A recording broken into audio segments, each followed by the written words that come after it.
Tanzania's opposition leader, Tundu Lissu, today described President Magufuli as dictatorial. He was speaking from the Nairobi hospital, where he's been recovering after being shot by unknown people 4 months ago. Mr. Lissu says that although he fears for his life, he will go back home after recovering fully. He's claimed the government has done little to find his attackers. He spoke to the BBC's Victor Kenani. I think I would say I'm feeling pretty good. I was attacked on the 7th. I woke up on the 14th, 7 days later. And when I woke up, I had broken legs, broken arms. I was full of bullet holes. I was full of wounds.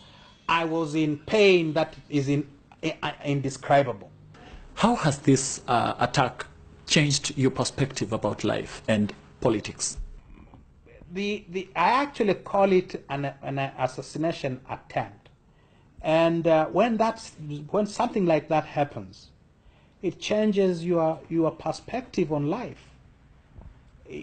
Politics, particularly our kind of politics, is dangerous. For 25 years of multi-party system in Tanzania, we were used to peaceful politics. We were used to politics where your argument was answered by counter-argument. Now, our arguments are answered not by counter-arguments, but now they are answered by a hail of gunfire. Do you feel safe going back there? I don't think I feel safe. If I said I feel safe going back home, I'll be lying. But Tanzania has become a very dangerous place.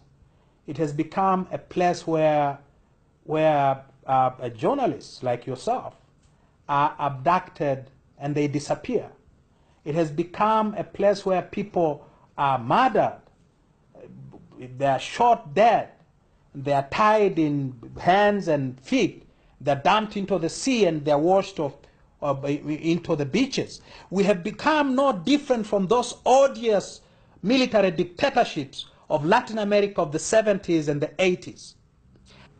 Has there been pressure from your family to get out of politics? My wife threatened me with divorce if I change. So, so there is no pressure absolutely from her side. At least that interview ended on a slightly lighter note. Victor Kenani joins us now from Nairobi. Victor, what's been the reaction in Tanzania today to those very strong words? Thank you. There has been a huge reaction to this story, not just today, but when it first broke out 4 months ago. And today was the culmination of it all.